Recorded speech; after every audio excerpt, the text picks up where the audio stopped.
Thank you. How are you? I'm good. It's Friday. So. No, I'm good. I'm good. I've been speaking to lots of interesting people. Some of them to translators this morning. Always fun talking to people So my experience this morning of talking to people in Japan was they had masks on and it was translated. So it was really, really hard to get any idea what was happening. So this is an easy call compared to that one. Without much ado, let me just hand it over to Richie, and he'll take you through some of the stuff that we've been working on. Thank you. Excellent. Thanks. And Preeti, would you be able to share screen, Preeti? Yes, doing that.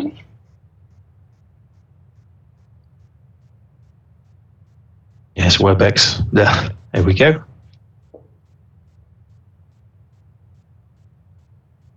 I just paused my video just to save some bandwidth. Yeah, good idea. I may do the same. Things slow down. Cool. So, James, Story Labs team at Gartner, we are part of the research wing here. Mm-hmm. And what we do is we play around with storytelling techniques, and we bring this out to the larger team, to the organization, for the organization to adopt it in engagements, delivery engagements, and also to productize it. So that is what we do. Currently, we focus on 4 things: explorable narratives, data comics, data art, and data physicalization. Mm-hmm. Most of our work in the last couple of months has been around explorable narratives and data comics. I understand, Anand, and you have been speaking a lot about comics in your previous conversations. Sure. Yeah. Yeah. So, without we just show some of the work that we've done in these areas. Okay. Yeah. And Preeti, would you like to dive into our work on explorable narratives? Sure. Great. Thanks so much, Richie. Hi, James. So Hi, Preeti. I'll just quickly walk through what we're doing in explorable narratives. Just to set context, this is a genre of storytelling that we've been exploring over the last few months, drawing parallels from the classical idea of interactive fiction. Mm-hmm. We have tried to apply similar principles to data stories. Mm-hmm. So the intent is quite simple. The idea is, how do we structure and design our data stories to help the reader pursue a line of inquiry and get them to ask questions, make comparisons, pick choices, or explore alternatives, right? Depending on the use case, of course. Yes. And we identified a couple of information architecture patterns, and we try and weave stories along with interactions for the reader to sort of navigate and make sense out of. Here are a couple of case studies that we have done. I'll show you the first one, and then we could perhaps discuss about it. Okay, so this is a report that we put together for the IT infrastructure team for one of our pharma clients. We collect periodical insights on the performance of the service delivery team, and we break it down into, say, various customer satisfaction metrics, top drivers, and what's the performance like, and what are the recommended actions. And for this particular report, we adopted the inverted pyramid structure, where we kind of have a overall summary of major insights coming from each area. And then you kind of deep dive into whichever section that you're interested in. We call out the main key insight on the top, and then we structure the supporting information, any visual, any annotations as such in the body of the slide, and also have questions that prompt you to the next logical piece of the story, and also give you say recommendations, actionable recommendations. So this is something that we tried out for one of the clients, and so the focus is majorly on the structure, the inverted pyramid structure, and how we're breaking down the information into meaningful parts. And the text here is NLG or rules driven, or how are you generating the text that tells the elements of the pyramid? Rules driven. Okay. Rules driven. Okay. Good. Sure. Do you have any other thoughts before I just show you like one more example? No, it looks good. Looks good. And did they take to it? I mean, this is obviously something you've done for them. Is it deployed? Is it delivering what they want? They loved it. One of the things that they came back on was well, to be fair, it was probably a bit ahead of what they were confident in taking to the audience. So it took us a fair bit of time to get to the point where they would show it, but the response was very positive. Brilliant. So, Preeti, do you also? The reason I asked the question is like you guys, I feel that we are evangelizing data storytelling, and very often trying to convince people to try it is a critical path item, should we say? Oh, very true. And we're finding that that's the biggest bottleneck. And one of the things that's helping is simply sharing success stories. The fact that we have done it in one place makes the other person more likely to try it, especially if it's within an organization. So. Okay. Now I'm capturing some screenshots as we go through because it'll help me remember. Can you send me some as well? As kind of summary after this, because they'll probably be better quality. We'll send you the entire deck actually. This is okay, lovely. Anonymized and public. All right, perfect, great, thank you. Go on, Preeti. Sorry. Sure. Right. So the next one is a decision tree based playbook that we had put together for one of our FMCG clients. Quick context on what this is about. So the client had a bunch of consumer research guidelines, and the intent was for them to help the new joiners who join the team to learn and understand the different strategies and methodologies that they use. And each of these modules, which are like focus areas, have a lot of these strategies. And at every stage, we've got a series of decisions and choices to make. So what we did was essentially take the decision tree structure and convert it into a playbook, an interactive playbook, where we give them options that they choose at every stage. So, and the additional benefit was adding a layer of comics, because that adds the narrative element. So you don't need a person to sort of take you through the entire workflow. It's just intuitive with comics here. Yep. And so yes, so I set the context here, and then we have questions, and based on whichever is more useful to you at that point, you sort of make that choice and move into the next level of the story. And eventually you keep drilling down and you reach a point where you identify which is the methodology that's relevant to what you're trying to do. Okay, did I go too fast? No, it's great. No, it's great. So this is driven off an established decision tree that was put together. So it existed already in the organization. So is this effectively just a new way of presenting an existing model that they had? Or has the model itself been derived by you as well? No, it's an existing model. So their question was, we have a number of these that we have discovered through experience, not through data. But the result is something that is structured, meaning it's a decision tree structure. And at the moment, there isn't a simple way of navigating something that has probably 100 plus nodes, and this is just one of those. So it's lovely. It's funny because in the initial research I did around this years ago, I identified 5 different data storage types, and one of them was a decision tree. People didn't think of a decision tree as a data story. Or a story, but it is exactly that, right? It's a journey where there are branch points. So yeah, it makes a lot of sense to me.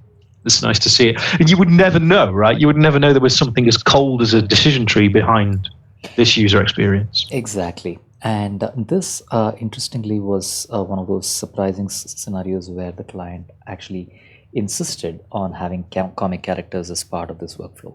Probably comes out of being in the marketing team. It reminds me that discussion we had the other day about education being the primary use kit or the primary likely area of acceptance for comic representation. Yeah, it's good. Over to you, Preeti. Sure. Okay, so would you like to look at a few more examples? Please, yeah. Okay, sure. So, okay, this is a prototype that's sort of still work in progress, but I still thought let's share it. This interestingly takes a tree drill down format where we sort of have two cuts, one a layer of like services and a layer of geographies.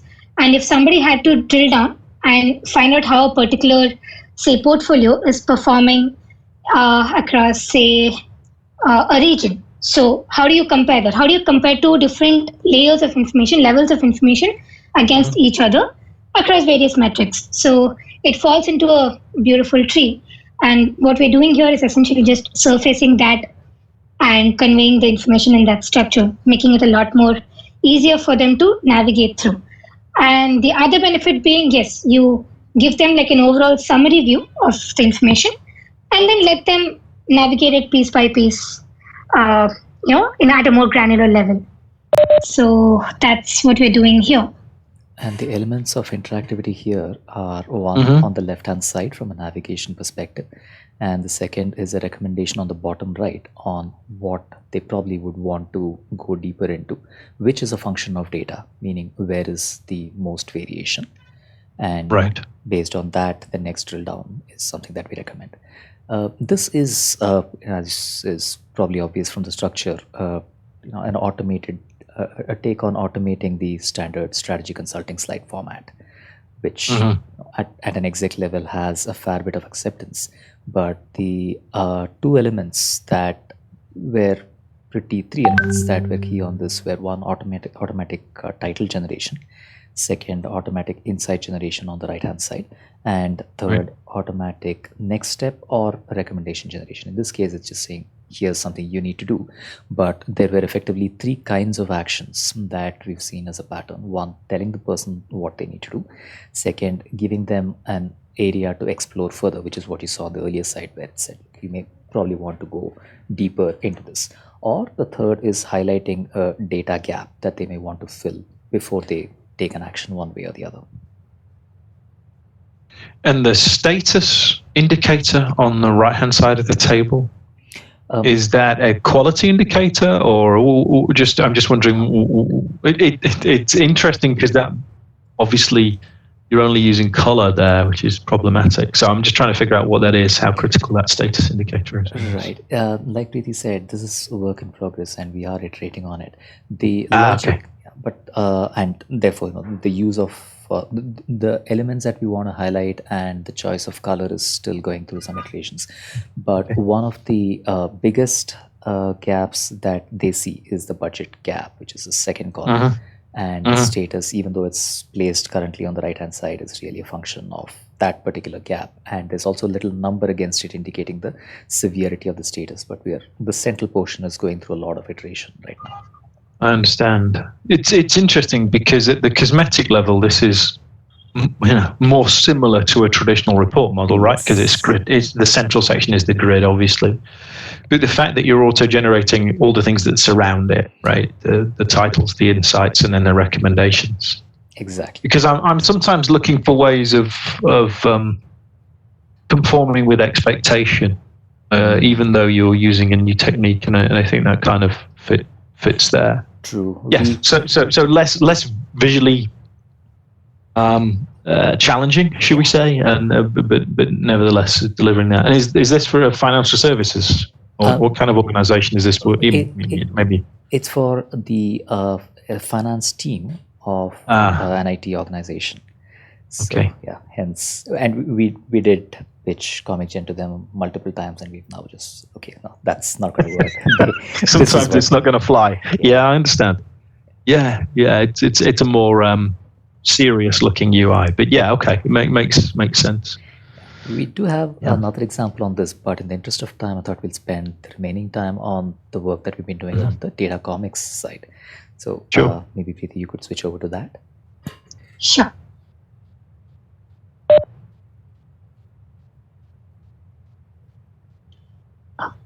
Richie? Yeah. Quickly. Yeah. Preeti, could you move to the next slide, please? Thanks. So James, the bulk of the work that we've done using ComicGen, ComicGen has helped us at Gramner and also folks outside Gramner do, is generate a number of static comic strips or comic stories. Yes. We've also been experimenting with animated and interactive comics. What I thought I'd like to show you today is an experiment that we did with comics and augmented reality. Preeti, could you go to the emerging media section, please? Sure. And maybe also click on that link. Great. So for an event sometime late last year on law and justice, we created a 6-page data comic booklet. Right. And we said, okay, let's bring in a gamification element over here. And for that, we brought in augmented reality. So how this works is, Preeti, could you go to the PDF, please? Click on that. Yeah. So the insights are represented as a comic story, and also in the booklet you have data visualization elements. And to bring in the trivia, we used a couple of augmented reality markers, which interact with the user's phone. And Preeti, could you just scroll down, please? Yeah. So when you hover over the portion, you get to know the solution or the answer to the question that a character is asking. So comics, in the first place, made it very interesting. And on top of that, when we added the augmented reality layer, it sort of takes it a couple of notches high. Could you go to the video, please, Preeti? Yeah, and so this was at an event where people were trying this out on their phones. The advantage with this is you needn't download an AR app separately. It works on the mobile browser itself. So we took this to one of our media clients, and they were thrilled with this. So in India, there's this sport called Kabaddi, which is Kabaddi. Yeah, I'm familiar with it. Yes, and now they're making a lot of money with it. So that's we have the Kabaddi League, and so in order to promote the league in universities and colleges in India. So our client said, why don't we create booklets and bring in this augmented reality layer? And that's going to make it a lot more engaging. That's going to bring more eyeballs to our programs. Sports statistics, it's a great space for this work, right? Yeah, because there's usually so many. Yes. So much to mine. Yeah, fabulous. It was supposed to happen this year, but then COVID happened, and so we're waiting for better times. So would you be able to? Is that the PDF? I mean, that's just a PDF. I assume it's a PDF. So you could email me that PDF, and I could try that app. Is that right? Yes. So in the first page, you'll have to scan a QR code, and which takes you to your browser, and then as you read, you could hover over it, and you'd get to see the AR layer on top of it. Yeah, I think it's really very groundbreaking. I've never seen anything that brings together a classic comic strip flow with embedded panels that are augmented. I think that's very, very cool. Yeah, and the data within so the comic itself, right, is just written as normal, right? I'm guessing that's just put together. Okay, yeah, that's good. Yeah, that's great. Really, really cool stuff. Yeah, and this started with an Excel sheet of data, and so to bring it to something like this and take it to an audience of thousands, I guess that's where the magic is. Yes, definitely. Preeti, could you go back to the slide, please? Um, and the previous one. Yeah, we've been playing around with plugins, and the ComicGen Power BI plugin is gaining traction. The number of examples that people have been creating.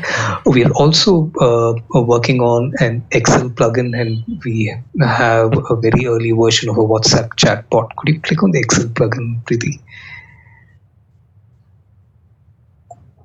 So here, the idea, at least initially, was to create a user-defined function and generate a comic story within Excel itself. So Excel users who know to handle formulas should be able to do this. And in our journey on data comics, what we realized is people look at the character, people look at the emotion, and they get to know if it's good news or bad news. And then they look at the speech dialogue. And what we've also done is connect the speech to a data visualization element. It could be a chart, it could be a table. And so that sort of rounds off the entire circle of information over there. So this is something which we are still working on. We haven't released this yet. We are looking at other directions as well. Yeah. So I think what we're doing here is taking advantage of, is it pareidolia? Humans love faces. We look for faces. Faces are compelling to us. It makes a huge deal of sense. I've talked about this with Anand, and before I was very impressed by the ability to pass variables into ComicGen to get an appropriate reaction. We've even been discussing. So there's a new analyst here at Gartner, a guy called David Pidsley. You should probably talk to and at some point. Sure. And we've been talking about the potential to use deepfake for good. So how could you use deepfake as a way of generating an avatar? So if you've got an NLG that's coming out of an analytic model, and you can actually have a newsreader style delivery where it's a generated video. I think that's kind of similar to what you're doing here, but in a not quite as friendly, and also a little bit risky, because how do I know the difference between real and not real? But I suppose that's part of modern life, right? So, true enough. Yeah, looks good. I love it. Cool. For Excel as well. I mean, that's So tell me about the traction around the Power BI. I mean, are people using it? Are they doing cool stuff? Have you captured some of the things that people have made without your direct help? Yes. The moment the announcement was made for the plugin, a number of people did try it, and our team has been creating examples, and they've been pushing it into the Power BI community gallery. One of the examples that folks outside Gartner did was, I think, the COO of a company called Air Liquid, and he tried out a version of ComicGen data story and published it on LinkedIn. We saw a number of posts over there. We are in talks with Microsoft as well, and they've been giving us suggestions to push it as a certified app, so that more people download and start using it. And they were pretty impressed with this as well. So there is They should be. I know. I talk once every 6 weeks to Arun and Amir, the guys that run it, the general manager and the CTO. In fact, I've known both of them for a long time, but Amir I've known for probably 20 years now. And I'll ask him if he's seen this, because that might help you. That'll be great. Thank you, James. Great. No problem. This page, which we'll also share the link with you for, has a portfolio of the published Power BI visuals that use Comic Gen. So some of those may be useful examples for you. I was going to tell you, I can't tell you where they were, but I spoke to somebody yesterday. It's the first time I encountered somebody with the job title of data journalist in an organization that's not a media organization. Wow. This was a US healthcare. Yeah, and a really good conversation with her, and we'll be talking to her in future. But I hope that's a leading indicator and not an outlier. Let's see. Yeah, these look great. These look really good. Yeah, we are also publishing a book on data comic storytelling created from Comic Gen, and in fact that's based on last year's World Cup cricket and the entire journey of the World Cup. And the COVID is playing spoil sport. The book is in press. Maybe once it's out, we'll be able to reach a larger audience. I would say so. Yeah. I know that's got to hurt you guys, so I won't talk about the Cricket World Cup from last year. I'll Thank you. Man, that was an exciting final. It really was. Yeah. So yeah, good.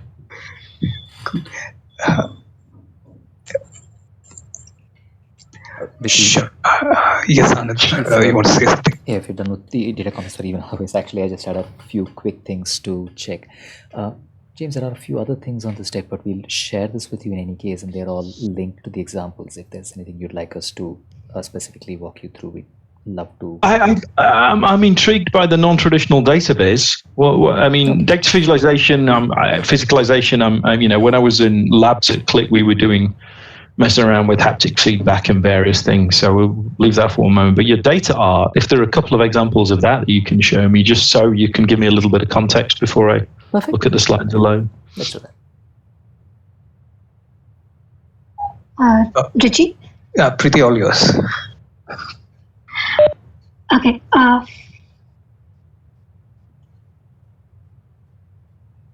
Okay.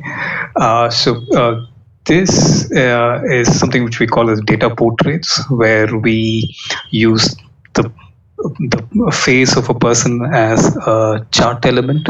And Preeti, if you hover over each of the pixel there, each pixel signifies a grant that the Bill and the Melinda Gates Foundation has granted. And we've tried this as a story. If you click on challenges, it sort of transitions and tells you, which challenges have been the most granted, and then you go on to regions and countries and years, and you see the other transitions and the relevant stories as well. The idea behind this is if it were created as, let's say, a normal bar chart or something like that, people wouldn't come back to it often. But something like this is where people keep talking about it and keep looking at it, and these are conversation starters. People get hooked to it. We do also have data portraits of Trump, of Lionel Messi, Sachin Tendulkar, and Elvis Presley. But in the interest of time, let's not go there. But Preeti, the other one. Have you built that just as part of your labs as a speculative piece to show what you can be done, or is that for the foundation? The foundation was interested in India. In fact, we showed this, and though eventually we did not end up doing something like this for them for a marketing event, we did something else. But this was the one that got them interested. Right. Okay. Yeah. Great. I know you've done work for them. I just wondered if this was the particular one. Okay. Cool.